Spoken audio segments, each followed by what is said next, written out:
hello नमस्ते सबैजनालाई आमा बुवा दिदीबहिनी साथीभाइ सबै आफ्नोहरूलाई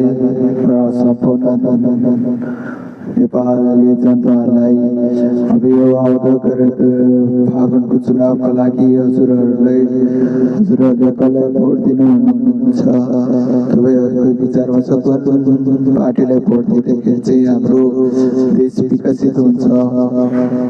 नेपाली जनताहरू अरूको मुलुकमा गएर काम गर्न पर्दैन त्यस्तो व्यक्तिलाई भोट हालिदिनु होला तपाईँहरूको एक भोटले पनि हाम्रो देशको मुहार फेर्नु छ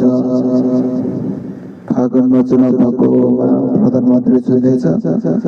कुन पार्टीले राम्रो हुन्छ कुन पार्टीलाई हाल्दाखेरि राम्रो हुन्छ हाम्रो देश विकास हुन्छ यसो कमेन्ट गरिदिनु होला जय नेपाल जय नेपाल